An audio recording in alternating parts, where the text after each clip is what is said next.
नमस्कार दोस्तों, आपका स्वागत है आपके चैनल एग्जाम पनिशिया में। आशा करता हूँ कि आप सभी लोग स्वस्थ होंगे और अपनी पढ़ाई कर रहे होंगे। तो ज़्यादा समय गवाए आज का प्रैक्टिस शुरू करते हैं। इस प्रैक्टिस सेट में 25 क्वेश्चनों को सम्मिलित किया गया है जो अति संभावित है। UP triple S C PET अक्टूबर में होने वाला है, 27-28 अक्टूबर में।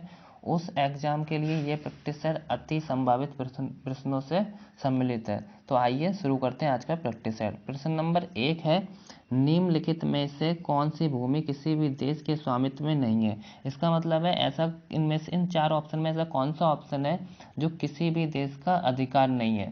पहला ऑप्शन है वानुआतू, अंटार्कटिका, ग्रीनलैंड, सोलोमन द्वीप। तो इसका सही आंसर है वह है ऑप्शन नंबर बी, अंटार्कटिका पे किसी भी देश का अधिकार नहीं है। दूसरा क्वेश्चन देख लेते हैं, राष्ट्रपति द्वारा राज्यसभा में कितने सदस्यों को नामित किया जा सकता है। तो ऑप्शन है 10, 22, 12, 9। तो इसका जो राइट आंसर है वह है option number C. Option number C 12 सदस्यों को राष्ट्रपति के द्वारा राज्यसभा में नामित किया जा सकता है।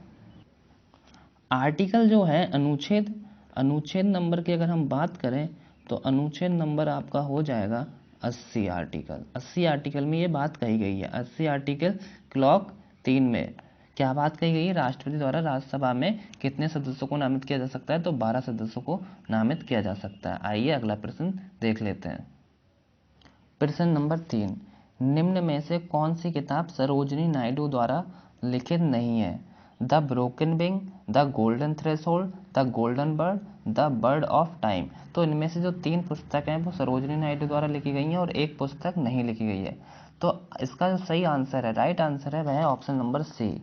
बाकी की जो 3 पुस्तकें हैं वे किसके द्वारा लिखी गई हैं, सरोजिनी नायडू के द्वारा। ये तीनों पुस्तक बहुत ज़्यादा इंपॉर्टेंट है, the broken wing, the golden threshold, the bird of time. अगला प्रश्न देख लेते हैं, मोहिनी अट्टम नृत्य रूप निम्नलिखित में से किस राज्य से संबंधित है। तो मोहिनी अट्टम जो नृत्य रूप है वो निम्नलिखित में से किस राज्य से संबंधित है। तो ऑप्शन है उड़ीसा, केरल, कर्नाटक, तमिलनाडु। तो इसका जो राइट आंसर है वह है केरल से यह संबंधित है। अगर उड़ीसा की हम बात करें तो उड़ीसा में क्या चीज़ है, उड़ीसा में ओडिसी होता है। कर्नाटक में क्या होता है, कर्नाटक में यक्षगान। और अगर बात करें तमिलनाडु की तो तमिलनाडु में भरतनाट्यम। तमिलनाडु में भरतनाट्यम। आइए अगला प्रश्न देख लेते हैं। प्रश्न नंबर 5, निम्नलिखित जंतुओं में से किसमें 3 प्रकोष्ठ वाला हृदय होता है। तो आपके ऑप्शन है बंदर, मगर मतलब मगरमच्छ, मछली, मेढक। तो इसका जो राइट आंसर है वह ऑप्शन नंबर डी, मेढक में 3 प्रकोष्ठ होते हैं। 3 प्रकोष्ठ होते हैं। इसमें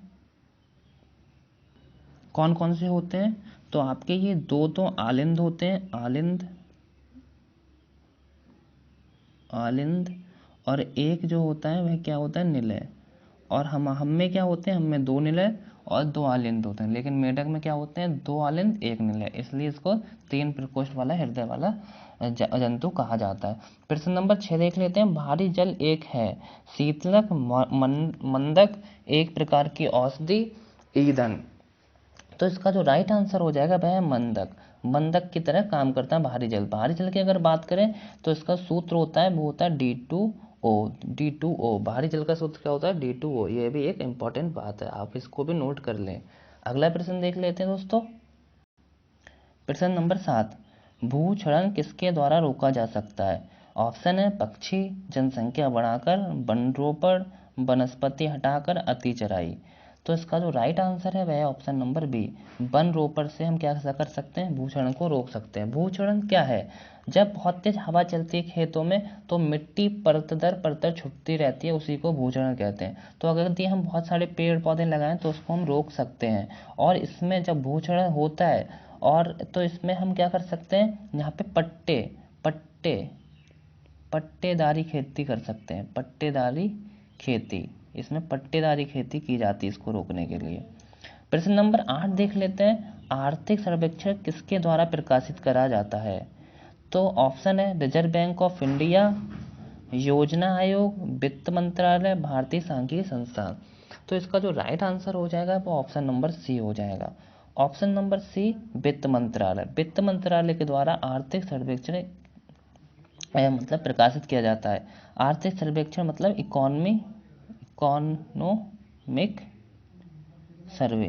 इकोनॉमिक सर्वे प्रकाशित किया जाता है वित्त मंत्रालय के द्वारा। वित्त मंत्रालय के द्वारा ही 1 रुपये का नोट भी जारी किया जाता है। 1 रुपये का नोट जारी किया जाता है। बाकी सारे note reserve bank of India के द्वारा जारी किए जाते हैं। अगर हम बात करें आरबीआई की, तो आरबीआई की जो स्थापना होती है 1 अप्रैल 1935 के एक्ट से। दोस्तों अगला प्रश्न देख लेते हैं, प्रश्न नंबर 9। फोटोवोल्टिक से संबंधित है। ऑप्शन है सौर ऊर्जा से, नाभिकीय ऊर्जा से, पवन ऊर्जा से, भूतापीय ऊर्जा से। तो इसका जो राइट आंसर हो जाएगा वह हो जाएगा सौर ऊर्जा से। सौर ऊर्जा से फोटोवोल्टिक सेल संबंधित है। इसमें एक सेल होता है जिसमें ऊपर से सूरज की किरणें पड़ती हैं फोटॉन के रूप में, और वो सेल चार्ज हो जाता है। तो यह किससे संबंधित, सौर ऊर्जा से संबंधित है। प्रश्न नंबर 10 को देख लेते हैं। प्रकाश किसकी इकाई है? प्रकाश वर्ष किसकी इकाई है? प्रकाश की, समय की, प्रकाश की प्रवृत्ति की, खगोलीय दूरी की। तो जो प्रकाश वर्ष जो इकाई है वह है दूरी की। और कौन सी दूरी की? खगोलीय दूरी। खगोलीय दूरी मतलब जब ग्रहों के बीच की दूरी नापी जाती है उसे खगोलीय दूरी कहते हैं। तो उसका राइट जो आंसर हो जाएगा वह हो जाएगा ऑप्शन नंबर डी, खगोलीय दूरियों की प्रकाश वर्ष इकाई है। अगला प्रश्न देख लेते हैं दोस्तों। प्रश्न नंबर 11 है, निम्नलिखित में से कौन सी गैस ग्रीन गैस नहीं है?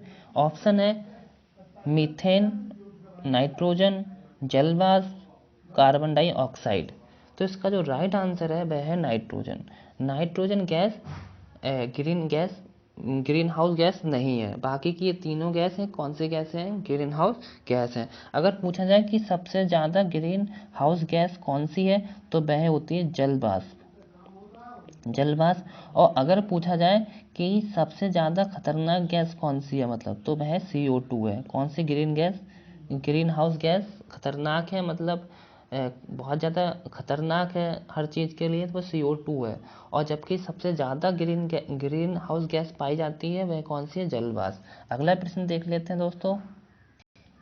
प्रश्न नंबर 13, घरेलू बिजली के तार आधार रूप में कैसे मतलब जुड़े हुए होते हैं? प्रश्न नंबर ए, श्रेणीबद्ध संयोजन मतलब सीरीज में जुड़े होते हैं। समांतर संयोजन मतलब पैरेलल में जुड़े होते हैं। श्रेणीबद्ध और समांतर संयोजन का योग मतलब दोनों ही जुड़े होते हैं। ऑप्शन नंबर डी है, प्रत्येक कक्ष में श्रेणीबद्ध संयोजन और दूसरी जगह समांतर। तो इसका जो राइट आंसर दोस्तों हो जाएगा वह हो जाएगा समांतर। हमारे जो घर में तार जुड़े होते हैं वो समांतर जुड़े होते हैं। समांतर मतलब पैरेलल जुड़े होते हैं। प्रश्न नंबर 14 देख लेते हैं दोस्तों।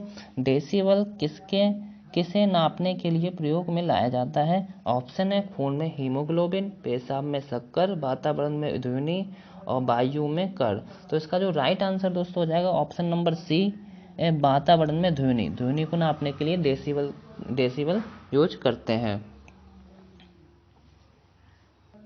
आइए प्रश्न नंबर 15 देखते हैं। भारतीय संविधान इनमें से किसका सर्वाधिक ऋणी है?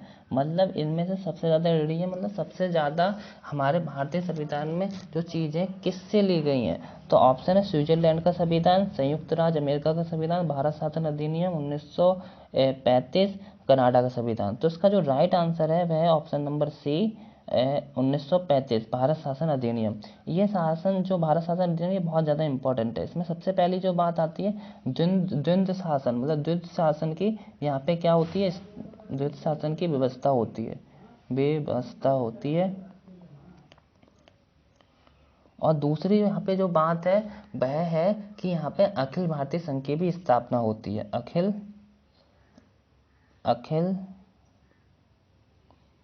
भारतीय संघ की स्थापना इसी अधिनियम से होती है। अगर बात करें इस अधिनियम से एक बात और भी होती है कि वह हमारा जो सुप्रीम कोर्ट है, सुप्रीम कोर्ट की भी स्थापना इसी से होती है, इसी एक्ट से होती है। और कब होती है? तो 1937 में होती है। लेकिन एक्ट कौन सा होता है? तो एक्ट वह होता है 1935। तो आइए अगला प्रश्न देख लेते हैं दोस्तों ये जो मैं प्रश्न करा रहा हूँ ये आपके जो एग्जाम होने वाला यूपी ट्रिपल सी पैड उसके लिए बहुत ज़्यादा इंपॉर्टेंट प्रश्न, क्योंकि आजकल पेपर काफ़ी अच्छा लेवल का पूछा जाता है, इसलिए मैंने क्वेश्चनों को अच्छा रखा है। मैंने बहुत ज़्यादा इजी क्वेश्चन नहीं रखे, क्योंकि वो तो सबको पता ही होते हैं पेपर में, वो आजकल नहीं आएंगे। लेकिन मैंने ऐसे क्वेश्चन रखे हैं जो आपको पेपर में डायरेक्ट दिखेंगे, अति संभावित प्रश्न। तो आइए दोस्तों अगला प्रश्न देख लेते हैं। प्रश्न नंबर 17, खाद्य ग्रामोद्योग आयोग की स्थापना किस पंचवर्षीय योजना के काल में होती है? तो ऑप्शन है तीसरी योजना, चौथी पंचवर्षीय योजना, दूसरी योजना, प्रथम योजना। तो इसका जो राइट आंसर हो जाएगा दोस्तों वह हो जाएगा ऑप्शन नंबर सी, दूसरी पंचवर्षीय योजना। क्यों? क्योंकि खाद्य ग्रामोद्योग आयोग की स्थापना 1956 में होती है और 1956 में हमारी दूसरी पंचवर्षीय योजना चल रही होती है, इसलिए इसकी स्थापना दूसरे पंचवर्षीय योजना में हो जाएगी। आइए दोस्तों प्रश्न नंबर 18 देख लेते हैं। गिल्ड एज्ड बाजार किससे संबंधित है? आपके ऑप्शन है धातु के व्यापार से, ऋण पत्रों के व्यापार से, सरकारी प्रतिभूतियों के व्यापार से, शस्त्रों के व्यापार से। तो इसका जो राइट आंसर हो जाएगा वह हो जाएगा option number C. Option number C, सरकारी प्रतिभूतियों के व्यापार से। यह जो गिल्ट एज बाजार है ये जो प्रतिभूति होती हैं उनके जोखिम को कम करने के लिए उपयोग में लाया जाता है। आइए अगला प्रश्न देख लेते हैं दोस्तों। प्रश्न नंबर 19 देख लेते हैं। मधुबाला किनकी कीर्ति है? तो मधुबाला के कौन रचयिता हैं? मैथिलीचरण गुप्त, रविन्द्रनाथ टैगोर, हरिवंश राय बच्चन, जयशंकर प्रसाद। तो इसका जो राइट आंसर हो जाएगा option number C, option number Harivansh Rai Bachchan के द्वारा लिखित है मधुबाला कीर्ति। और अगर बात करें मैथिलीचरण गुप्त, तो मैथिलीचरण गुप्त के द्वारा कौन सी लिखित है? भारत भारती, भारत भारती। और अगर बात करें रविन्द्रनाथ टैगोर के द्वारा कौन कौन सी कृतियां रचित हैं, तो पहली तो है गीतांजलि, गीतांजलि।